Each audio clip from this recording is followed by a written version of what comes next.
Hi guys, Tessar here. Regarding the lack of a video during the last 2 weeks, there's a good explanation for that. On November 27, I started working on a newspaper and my schedule became pretty tight. I literally reading my comics now on Saturday because my shift is around from 9 to 7:30 every day from Monday to Friday. So yeah, I literally forgot about the comic books I read the week that I started working. I didn't read anything last week, and I'm recording this just as I finished reading the ones that I'm reviewing right now. It's really sad, and that also means whenever I want to do an anime review, it's gonna take a lot longer. But I will keep doing my best. That being said, you might wanna forget about listening to me reading a script. This is gonna be pretty spontaneous for me, and that will means that I'm going to start it sometimes. I tend to get tongue-tied a lot when I speak right from my mind. But I won't going to do my best because apparently I'm fluent. I'm English fluent, and yeah, I tend to speak a lot more fluently, believe it or not, when I'm speaking in English than when I'm speaking in Spanish, which is my mother language.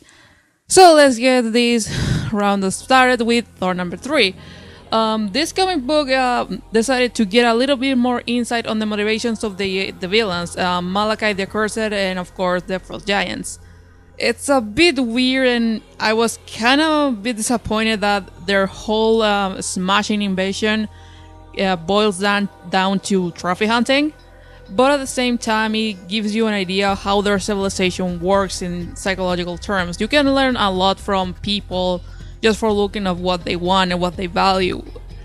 And the first pages of this issue give you a good idea of how they work as a society. They tell you about their rituals, that pretty much tell what their standards are in terms of strength and how they value it so much. And of course the whole affair with their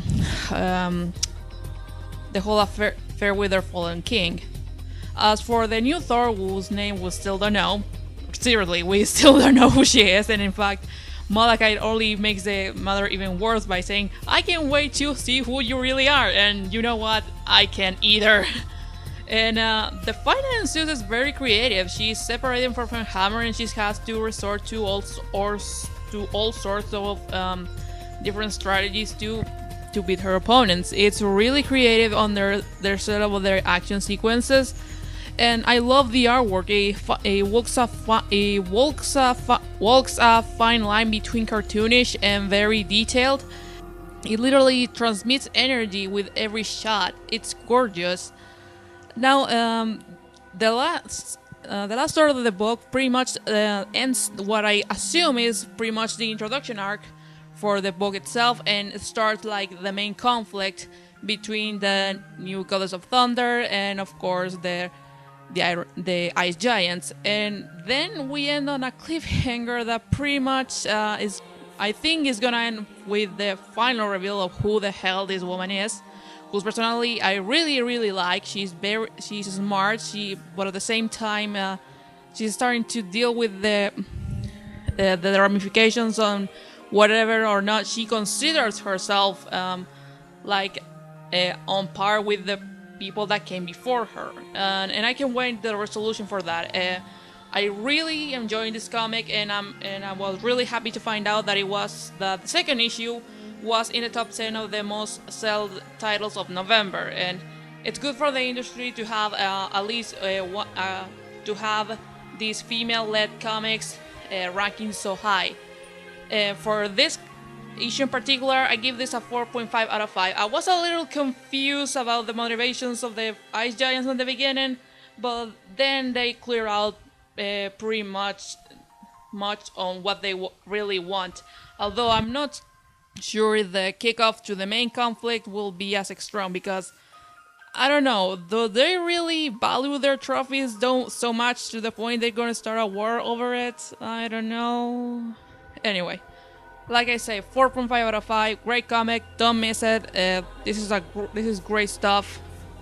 and I can wait to see how this conflict evolves along the series. The next one is Attack on Titan 64, and which if you remember last issue, that thing with the rectal fitting became ironically relevant.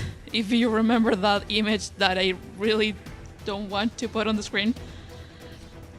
But as I predicted last time I talked about the manga, the final fight of the arc has begun finally, and it's great. I can't wait to see this animated, especially in the matter of color palette, because I remember the characters saying that the place that they're currently in, this cavern between the chapel, is made of the same material Annie is currently encased in. So whenever it's gonna get animated, and by the way, the second season of the Attack on Titan anime is coming in 2016. Yeah, try to wait for that.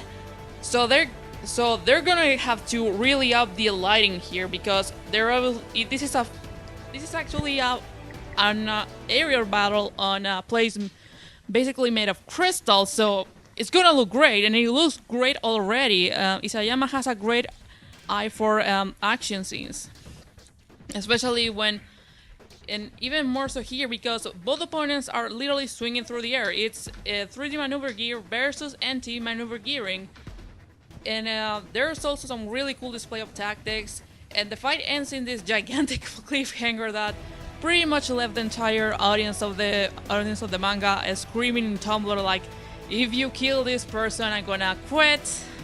And it was a really good way of building up tension. Now, there were also some revelation regarding the nature of the Titans, like some confirmation on the ability of some of the Titans to wipe out memories. The whole thing with the bloodlines being, with some bloodlines being able to be immune to the mind wipe. But there was also the final page which kind of confused me. I think it was like trying to establish character moderation like way too fast, and I really don't understand why he's trying to do. But overall, this was a great way to start the climax of the political arc, and I can't wait to see how it ends, because right now it's a free-for-all.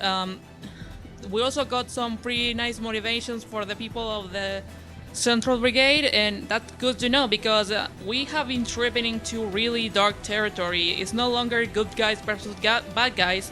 They have their own ideals on bad and good and evil, and right now the people we're rooting for are not technically the good guys. They're just the protagonists we have been following all along. This gets a 4. It's a really good stuff, and it's really having me off the edge of my seat.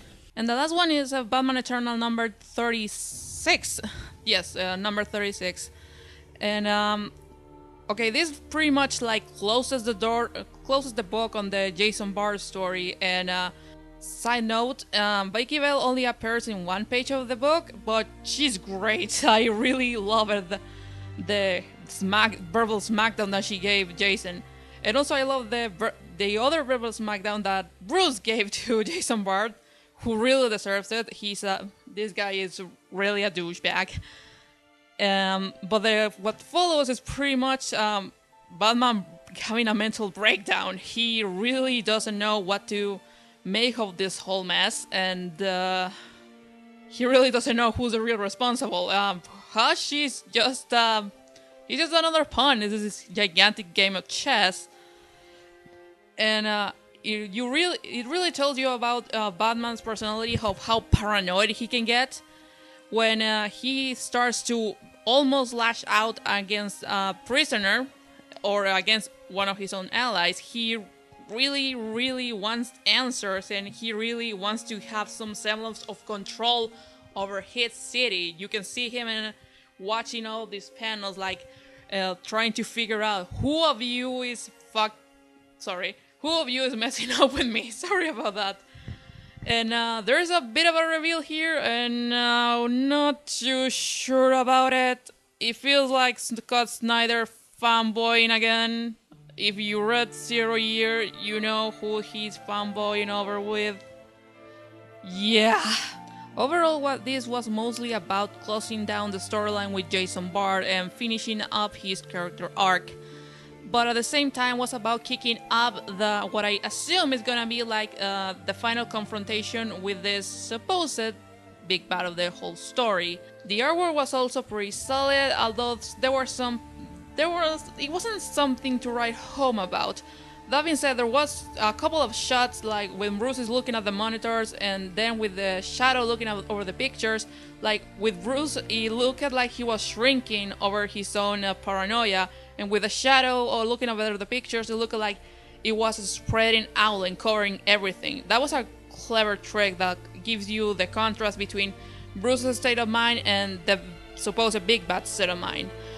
I can't wait to the final reel, but at the same time, I'm a bit worried on how it's gonna wrap all up because Eternal only will last until March, and it has about less than 20. It has less than 20 issues to wrap everything up, so we'll see how that goes. I give this a 3.5. Well, that will be all for now. If you have any complaints regarding my, stuttering, you can leave it on the comment section below. As for now, I will try to go back to the 4-comic format because next week there's a lot of things I want to talk about. Spider-Woman, Miss Marvel, Black Widow, of course, because that one became weirdly relevant with the whole CIA mess. That's gonna be interesting to talk about.